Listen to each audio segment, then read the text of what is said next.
ውድቀት ማለት በተሻለ ብልህነት እንደገና የመጀመር እድል ነው። ሄነሪ ፎርድ።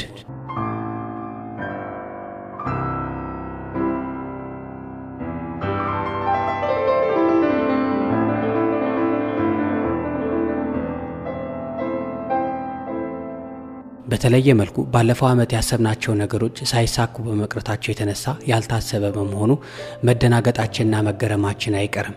በፍቅር፣ በትዳር፣ በገንዘብና በጤንነት እንዲሁም በንግድ ህይወቶች ውስጥ ነገሮች በመንፈልጋቸው መልኩ አለመሆናቸው ውድቀት ተብሎ ይቆጠራል እንጂ ሁሌም አዲስ ቀን ግን ይመጣል። ምናልባትም ባለፈው ዓመት በአካል ያጣናቸው ሰዎች ይኖሩ ይሆናል። ቀን መታደሱ አይቀርም። ከጨለማው ማዶ ጨለማውን የፈጠረ ብርሃን ግን አለ። በ2008 የምህረት ዓመት ታዲያ የባለፈው ዓመት ያልተሳኩ ጉዞዎቻችን ሳይደገሙ በአዲሱ መንፈስ እንዴት ውድቀትን ወደ ስኬት እንቀይረዋለን? ሁላችንም ልናስብበት የሚገባው ጉዳይ ነው።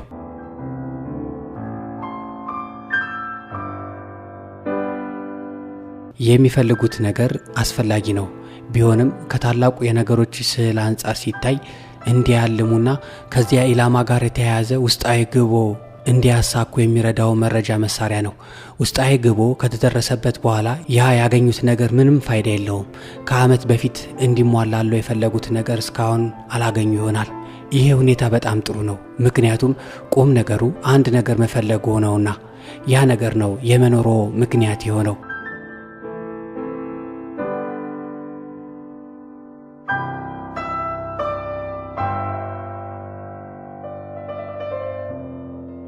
በህይወቱ እንዲኖሩት የሚፈልጉትን ነገር እንዴት ለይተው ያውቁታል? የፈለጉትንስ ነገር በትክክል ባያገኙ ይረበሻሉ? ውድቀቱንስ ይቀበላሉ? ውድቀቱንም ይቀበሉት። ከብዙ ዓመታት በፊት የመጀመሪያ ዲግሪ ለመስራት በአንድ የኢንጂነሪንግ ትምህርት ቤት ነበርኩኝ። በትምህርት አቀባበል ችሎታዬ አጉል የሚባል አልነበርኩም። የማይሆኑኝ አንዳንድ ኮርሶች ስለነበሩ ጠንክሬ ሰራሁና ቁንጮ ለመሆን ባልበቃም በእርግጠኝነት ግርጌ ከመሆን ተረፍኩኝ። በመጀመሪያ ዓመት ሁለተኛው ሰነ ትምህርት ላይ ነበርኩኝ። ሁኔታዎች ተሳክተውልኝ ትምህርቱ ቀልድ ሆነልኝ። ፈተናዎቹ ሁሉ በቀላሉ ሰራኋቸው። በደስታ ፈነደኩ። ከዚያ በኋላ ነው ጉዱ የመጣው። ለካ ውጤቱ ሲመጣ በአንድ ኮርስ ወድቄያለሁ። ክው ብዬ ቀረሁ። አመዴ ቡን አለ።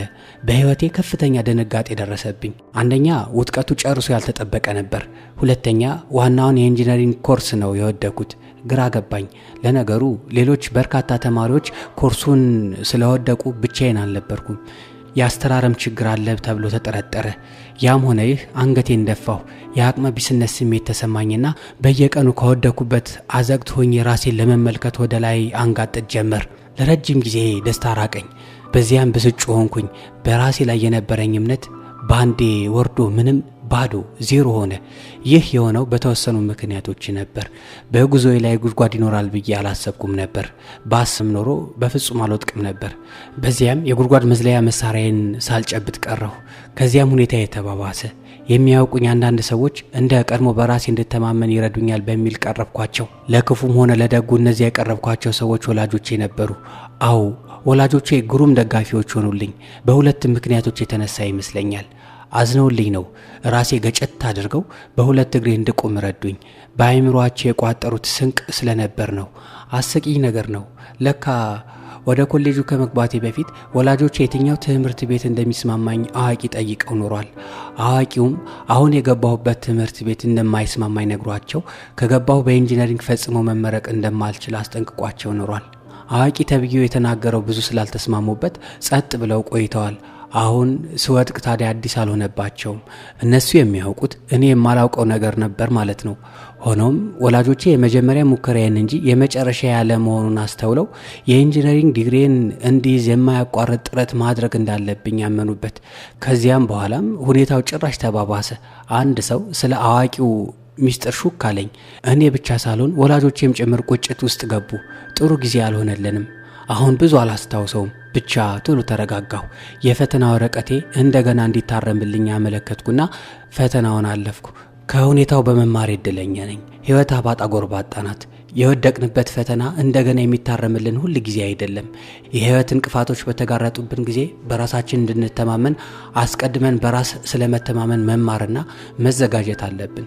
በህይወት ጉድጓድ ውስጥ ላለመውደቅና አሳዛኝ ሞት ላለመሞት ቁልፉ ይህ ነው። በራስ ስለመተማመን መማርና መዘጋጀት።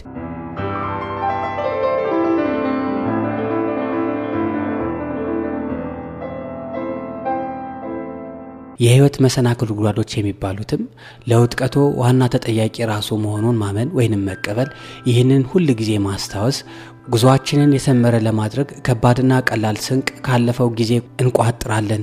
ሲጓዙም ያለፈውን ጊዜ አስተሳሰብ ባይሸከሙ ይመረጣል። ነገን በተስፋ ለመጠበቅ ወደዱም ጠሉም ጉድጓዶቹ በተለያየ ቅርጽና መጠን ሁሉ ጊዜ በመንገዶ ላይ ያሉ ደህና ሁኔታዎች፣ አጉል ሁኔታዎችና አስቀያሚ ሁኔታዎች ሁሌም በህይወታችን ውስጥ አሉ። ጉድጓድ ውስጥ ከመውደቁ በፊት በራሱ ለመተማመን ይዘጋጁ። በህይወት ውስጥ ከጉድጓድ የመውጣት ምስጢር መውጣት እንደሚችሉ ማመን ብቻ ነው። በጨለማ ጉድጓድ ውስጥ በወደቁ ጊዜ በራስ የመተማመን ምስጢሩ ደግሞ መዘጋጀት ብቻ ነው። ለምሳሌ መብራት፣ የእጅ ስልክ ወዘተ መያዝ።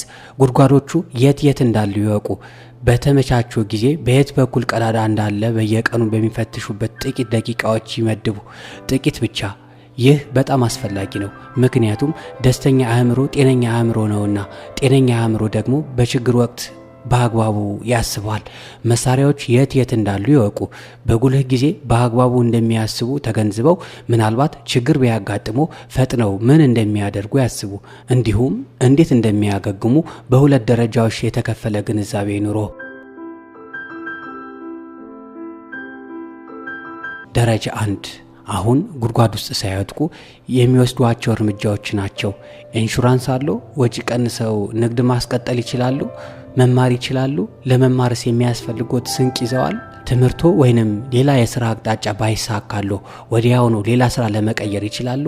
የሚሉትን ሐሳቦች በደረጃ እንደሚጠቃለሉ ናቸው። ደረጃ 2 ጉድጓድ ውስጥ ሆነው የሚወስዷቸው እርምጃዎች ቀለል እንዲሉ የሚያስቡት ነገር ያገኛሉ?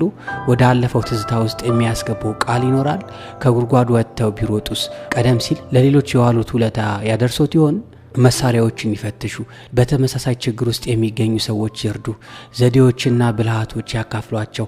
ከነርሱ ጋር ይማሩ። በዚያውም ቀለል ይበሉ። ኃላፊነት ይውሰዱ። ሰዎች ስለቋጠሩት ስንቅ ይወቁ። ዋናው ነገር ወደፊት ስለሚወስዱት እርምጃ ኃላፊነት መውሰዱና ለዛም መዘጋጀቱ ነው። ጠባቂነት ሰውን ደስተኛ አያደርግም። ህይወት ያንን ያህል ጉልህ አይደለችም። ህይወት አለ፣ ጉድጓዶችም አሉ። ብዙ ናቸው። ሁሌም ጨለማ፣ ሁሌም ብርሃን አይደለም። ሁሉም ጉድጓዶች ትንንሽ መሰላሎች አላቸው። ማድረግ ያለበው መሰላሉን ፈልጎ ማግኘት ነው።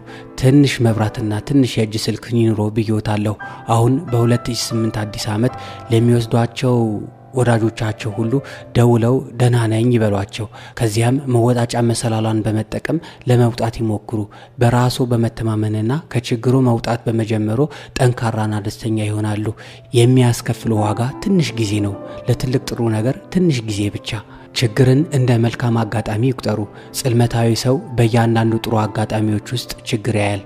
ብሩህ ሰው ግን በእያንዳንዱ ችግር ውስጥ መልካም አጋጣሚዎች ይታዩታል። ዊንስተን ቸርችል ናቸው ያሉት።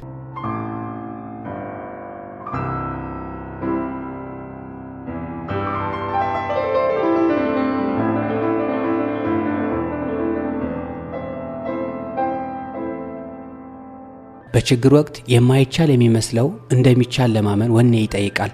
የተበላሸውን ሁኔታ ምንም መሻሻል አይችልም ብለው ያምኑ ይሆናል። በተስፋ መቁረጥ ውስጥ ራስዎን ግድግዳ ጋር አጋጭተው ይሆናል። ምናልባት በተደጋጋሚ ያጋጠመው ችግር የተነሳ ይሆናል ለዚህ ጉልህ ስሜት የተጋረዱት። ህይወቱ በክፉ ሁኔታ ውስጥ ያለ ይመስላል። ዋናው የህይወት ትምህርት እንደሚጠብቆ ራስዎን ይጠይቁ። ህይወት የራሷ ውጣ ውረድ አላት። ፍርድ ሆነና ነገሮች ከመሻሻል ይልቅ ጭራሽ ይባባሳሉ። ሆኖም አሁን ካጋጠመው ከዚያ ሁሉ ጣጣ በስተጀርባ ስለ ህይወት የሚማሩት ትምህርት ይጠብቆታል። ህይወት እንዲህ ናት። ትምህርቷ እስኪቀስሙላት ድረስ ፈተናዎቿን በተለያየ አቅጣጫዎች ትጋረጥቦታለች። ራስዎን ከጠየቁ ከችግሩ ቀለበት ውስጥ ሰብረው ለመውጣት ለራስዎ እድል ሰጡ ማለት ነው። እንዲህ ሲያደርጉ ለችግሮች ያለውን አመለካከት ካሉታዊ ወደ ገለልተኛነት አልፎ ወደ አዎንታዊነት ይቀየራል። የተጠያቂነት አስተሳሰቡ ያቁሙ። እኔ ላይ በእኔ ላይ ብቻ ይሄ ሁሉ ለምን እያሉ ከተማረሩ ኃላፊነት አልወሰዱም ማለት ነው። ህይወት የሰጠችዎትን ትምህርት ለመቀበል ብቁ አይደሉም ማለት ነው እኮ። ወደ ራስዎ ከመመለስ ይልቅ ጣቶትን ወደ ሌላው እየቀሰሩ ሁሉ ጊዜ የሌላው ጥፋት ነው ይላሉ ማለት ነው። እውነቱ ግን ሌላ ነው። ከተፈጥሮ ሕግ እንደምናውቀው እርሶ የማንንም ተጠያቂ አይደሉም። ምክንያቱም አሉታዊ ኃይልን በማመንጨት አሉታዊ ውጤቶችን ወደ ራሱ ያመጡት ራሱ ሆኖት እንደ እድል ሆኖ አስተሳሰብን መቀየር ይቻላል። በአስተሳሰቡ ይበልጥ አዎንታዊ በሆኑ መጠን ይበልጥ ተስማሚ ውጤት ያለው የርግብግብታ ኃይል እያመነጩ ይረጫሉ። ፈጣሪ አስተሳሰቡን በመመልከት ምላሽ ይሰጥዎታል።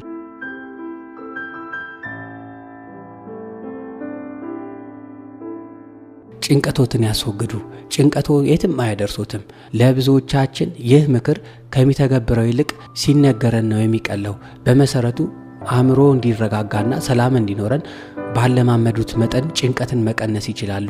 በጭንቀትና በንዴት የሚሻሻል ነገር የለም። ችግርን በአግባቡ ይገንዘቡ። ችግሮን አግዝፈው ማየት ይችላሉ። አቅልለው ማየት ይችላሉ። ከሚወዱት ሰው ሲለዩ ዳግመኛ የማትገናኙ ሊመስላችሁ ይችላል። የሥራ ልፋቱ ሳይታወቅሎ ሲቀር ተስፋ ይቆርጣሉ። የገንዘብ ኪሳራ ሲደርስቦ ዳግመኛ የምታገኙት አይመስላችሁም።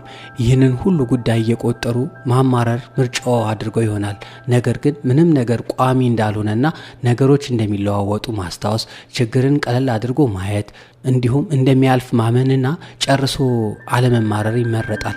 ችግሮን እያሰላሰሉ ብዙ ከቆዩ አስከፊ ይሆንቦታል። ችግር በውርስ ያለ መልካም አጋጣሚ ሊሆን ይችላል። ሁል ጊዜ አዎንታዊ አስተሳሰብ ካለው መልካም ነገሮች ወደ እርሱ መሳብ ይቻላሉ። አእምሮ ነፃ ይሁን። ከመጨነቅ ይልቅ ተረጋግተው መፍትሄ ያስቡ። ሰው ሁሉ በየችግሩ ሲያማርር፣ እርሱ ግን ደግ ደጉን በማሰብ ደግ ይሁኑ። ደንበኞቹ የሚያንሳቸውን ነገር ነው ችላ ማለት የሌለበው። በምርት ወይንም በአገልግሎት አሰጣጦ ወይንም በሌሎችም የህይወት መስኮ ላይ በየጊዜው ማሻሻያ ማድረግ ይኖርቦታል። እንደዚህ የሚያደርጉ ከሆነ ሰው የኢኮኖሚ ድቀት ሲያጋጥመው እርሶ ትርፎ በባንክ ያስቀምጣሉ ወይንም ያስቀመጡት እያወጡ ያበድራሉ። ሌላው በችግር ሲታመስና ቅርሱን እያወጣ ሲሸጥ እርሶ ገንዘቦ እያወጡ ልማት ያካሂዳሉ። በውጣ ውረድ ውስጥ ነው የምንጓዘው። የማያልፍ ነገር የለም። ይኸው አለፈ። አዲስ ዓመት ገባ። ችግሩን ለማሸነፍ አዎንታዊ የሆነ ጤናማ አስተሳሰብ ሊኖረው ይገባል። ጭንቀትና የማይረባ አስተሳሰብ የአእምሮ መመሰቃቀልና ብክነት ይፈጥራል። ሰከን ባለ አእምሮ ነው አጥርቶ ማሰብ የሚቻለው። በዚህ ባስተላለፍነው መልእክት ህይወትን ከትልልቅ እይታ አንጻር ይመልከቷት። ችግሮችን ለስኬት ወደሚያበቃ ዕድል ለመለወጥ ራሱን በተሻለ ቦታ ላይ ሆኖ ያገኙታልና።